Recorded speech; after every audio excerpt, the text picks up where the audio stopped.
બાંગ્લાદેશમાં હિન્દુઓ ઉપર થતા અત્યાચારને લઈ થરાદ ખાતે હિન્દુ હિત રક્ષા સમિતિ થરાદ દ્વારા થરાદ નાયબ કલેક્ટરને આવેદનપત્ર આપવામાં આવ્યું હતું। થરાદમાં વિવિધ હિન્દુ સંગઠનોએ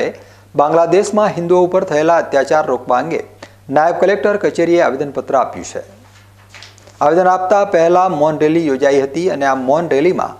13 જેટલા અલગ અલગ સંગઠનના આગેવાનો અને મહિલાઓ પણ જોડાયા હતા। બાંગ્લાદેશમાં હિન્દુઓ ઉપર કટ્ટરપંથીઓ દ્વારા થતા હુમલાઓને લઈ થરાદ ખાતે વિવિધ હિન્દુ સંગઠનો દ્વારા રેલી યોજી નાયબ કલેક્ટર કચેરીએ આવેદનપત્ર આપ્યું હતું।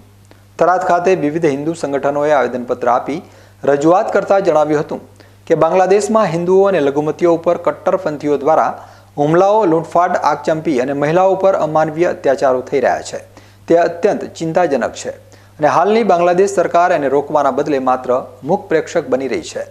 એને રોકવા માટે હિન્દુ હિત રક્ષા સમિતિ સરકારને બાંગ્લાદેશ સરકાર ઉપર દબાણ લાવી હિન્દુઓને ન્યાય મળે અને વિશ્વ શાંતિ તેમજ ભાઈચારો બની રહે તે માટેની માંગ કરી હતી અને પ્રાંત અધિકારી થરાદને આવેદનપત્ર આપવામાં આવ્યું હતું। આજે થરાદ જિલ્લાની અંદર થરાદ ખાતે બાંગ્લાદેશમાં છેલ્લા કેટલાક સમયથી હિન્દુ સમાજ અને અન્ય લઘુમતી ઉપર થઈ રહેલા અત્યાચારો,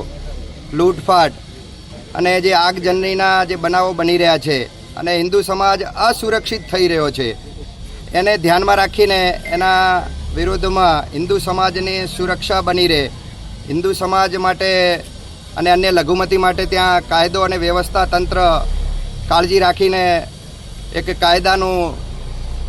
નિરાકરણ લાવે અને કાયદો બનાવે કે જેથી કરીને ત્યાંનો હિન્દુ સમાજ સુરક્ષિત રહે,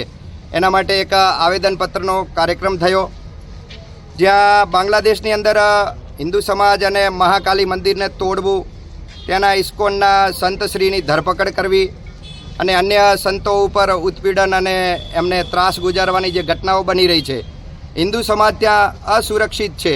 એના જાનમાલને નુકસાન થઈ રહ્યું છે। એવા સમયે ભારત સરકાર વિશ્વ સમક્ષ આ મુદ્દાઓને લઈ જાય અને વિશ્વ સ્તરે પણ આના ઉપર દબાણ લાવીને ત્યાં રહેલા હિન્દુ સમાજને સુરક્ષિત કરવા માટેની સ્થિતિ નિર્માણ થાય, એ માટે